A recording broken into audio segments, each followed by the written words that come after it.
budget bundle package because this tripod's like broken like 4 different spots. Sucks. I gotta do leg day and upper body day because I missed out upper body day yesterday. Okay. Hey, how's it going? Good. How you doing? Doing pretty good. Good. Checking in.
Tell you, like, when it comes to these vlogs, the thing that I'm doing wrong is I'm not doing a very good job pre-planning. Like, I've gotten people to come onto my vlogs. That was pretty cool, but I really need to dig in more into the pre-planning process, like probably like a month ahead, and get people booked up that way, or get my objectives booked up that way, so that way I can just keep moving from one spot to the other.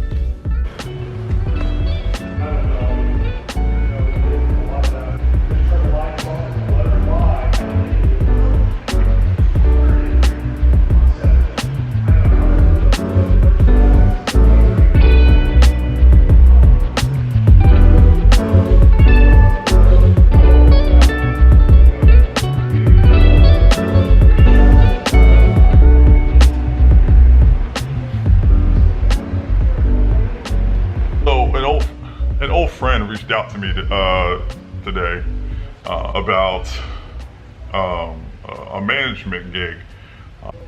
Ironically, while I was driving here today, I was thinking that this time of year I'll probably get some offers to manage a restaurant at the capacity of the same workload as the job before, and I felt honored that was my backup plan, at the same time relieved because I don't, that I'm not doing it, that I'm pursuing something that I'm more excited about. And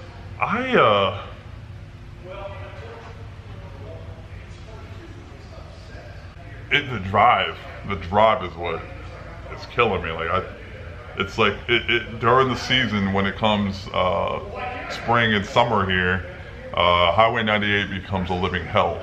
I just don't have that kind of dedication inside of me. So I feel like I'm about to lay a lot of offers on the table for this. And I think in my heart this is going to be the right decision for me.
basketball go to? No, it's a little depth of the basketball area. This looks right? Sitting right here? Yeah. Okay. Hey, Omar, before you leave, take these rubber gloves and put your... I'm already packed out. That's all I'm just saying. If you want rubber gloves in here, I got some for you. Oh, okay. Yes, sir. Because I took the other ones to the kitchen for Dan Peoples the other night. What's up, everybody? This is my man Omar. We've been playing ball together for a long time, and Omar actually has his own YouTube channel too. Go ahead, put the plug in. What is it? I don't know, because my wife does all my YouTube stuff. All right. Well, whenever you get the chance, send me over the link, and I'll put it in the description below. Cool. But Omar and I have been playing basketball together for a very long time. And as far as skill-wise and fundamental-wise, he's one of the best I've seen. And I'm not just saying that because you're here. He's being modest. But because out of the blue, I just decided to do like a how I shoot a basketball kind of thing. I think O's actually a really good person to bounce that idea with. So the way I started out with is I'm a firm believer that, and this is what he's here for. He's here to check me out with my facts. Like what works for you, what doesn't work for me. No, he's so what I like to start out with is I tell everybody basketball starts in the fingertips. Like it's constantly quick movements with your fingers, your hands. Oh no. I was slowing it. We're good? Almost caught it. We're good. We had a little spill. My first one. You think it'll work? So, like I was saying before I dropped my camera, everything moves quickly in the fingertips. Because I can tell you played for somebody. It was in school in Greenville College, Illinois. It was a D3 school. Did you really? And I'm going to actually show the some of the second clips that we tried to record yesterday, but we were having problems with focusing. And I think it all happened after the point when I dropped my camera. It seems to be okay now, right? We're okay. That was funny yesterday. I tried to catch it and I couldn't. I'm not a basketball coach, but I have been playing this for a very, very long time. And I think my one staple that most could agree with that ever played with me is I know how to shoot a ball, if anything. That's my one. Yeah. But this guy here. Three-ball guy. Give me that thing. It was like, come on, baby. So I won't lie to you guys. I had to refilm this because so charismatic, and I feel competitive. So we're redoing this. This is the second take for me, maybe third. The ball, I'm always holding my form because whether I make it or I don't, whether I do make it or I don't make it, I'm trying to see if the way I shot it was correct. Like, did everything work out? Because at times, during gameplay, if anything goes wrong in the process, I'm recalibrating it in my brain, like taking note of it. So the next time I get the chance and I shoot the ball, hopefully I do it better. So here's how I get into it. First off, basketball is played in your fingertips, right?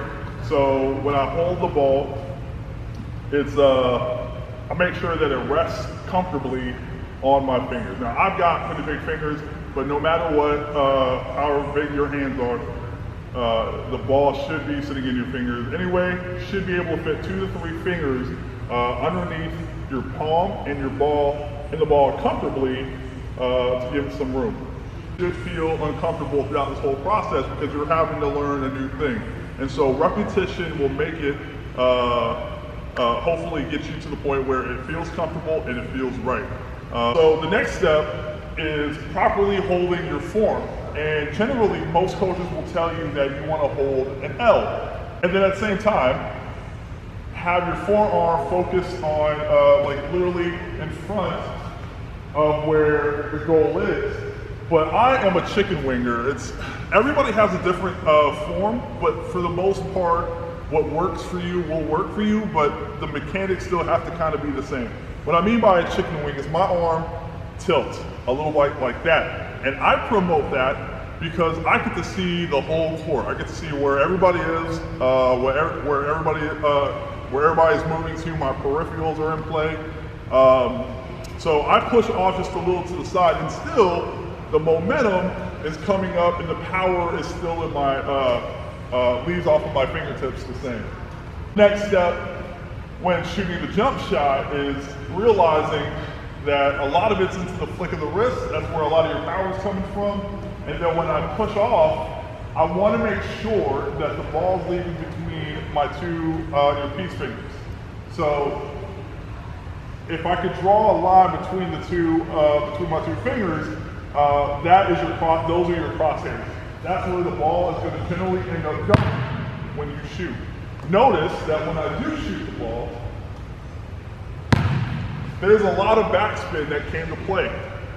You want that backspin. You want to over-exaggerate that backspin as much as you can with the flick of the wrist. The reason for that is because of control. If you end up missing the ball, missing your shot, chances are with that much backspin, you might get a rebuttal where the ball can probably bounce off the backboard or play around on top of the rim and go in. A great shooter goes a little beyond your typical stance. You are taught to put your shooting foot a little bit above your other foot. You squat at the knees and then you pull up, form the leg, the finished product. I'm holding up. See where it's like how it's resting just above my forehead? That's where I get most of my power. So the legs are giving me, starting that momentum up, and I'm pushing up. Ooh, a little too much. So I'll push up, and then I'll push out, and I'll hold it. And I'm looking at my form on how everything looks, and it come out okay. I'll do is like, you don't even need a hoop for this. You can use just a line or use a dot on the ground if you're outside. But what I'm gonna try to do is, like let's say I want the ball to end up on this line right here. I'm gonna hold my form the way I told you with one hand. I'm gonna do it with one hand. You don't need your guard hand for this. Now everything's situated correctly. And just follow through and hold it. Now I'm gonna tell you right now what I know what I did wrong. It pushed off the side. I pushed the ball off to the side of my hand, and I lost my balance. I'm in my stance. One hand. Well, actually, I should do it without the extension. What do you think? I just do this. You could. Yeah. All right. I got my line. My elbow is square to the line, so everything is straight following up, and I'm just gonna flick the wrist. So if you notice I was off the line, it's because I allowed my middle finger to move a little bit further than my index finger. See again, because of the fact that I missed the goal, what my goal was, I know what the problem is and I can go back and fix it. So this time, I don't make that same mistake and I get my line that I'm looking for. My palm is not on the ball. It's my fingertips, right? So you just get right in front of the goal, you just put it right over the rim. Hold on, let me go on this side. It doesn't have to be like a pretty thing when you first start off. You may miss. It's okay because you're by yourself. But just follow through. And for the left hand, same deal. Follow through. It doesn't matter if it goes in. You just see both hands. Same thing. Fingertips. Follow through. Move to this side. You can cheat and use a square.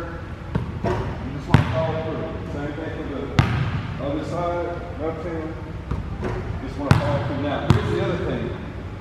You just put your set hand, now you use set hand right beside the ball, right? And you just push it up, right? That's it. Same thing on this side. Set, push, or you can pull back on a little bit. So it's just straight. That's what you really want. Elbow, straight on. Like, and then work your way around. I play a game with myself that I've been playing since I was a kid, and it's I'm not gonna leave until I make 50 3-pointers, nothing but net. I have to make nothing but net to make it count. And don't cheat yourself. You know if you made a nothing but net or not. It's a feeling of gratification when you actually do it and you do it right. I would go like do round the world. If you've never played that game before, you start over in that corner, you come over to the wing, to the top of the key, to the other wing, all the way back to the other corner. And what's that? Is that 10? That's 10, 20, 30, 40, 50. So 10 on each spot. And I guarantee you'll start seeing results. Before you know it, you'll be a lot better shooter than your friends.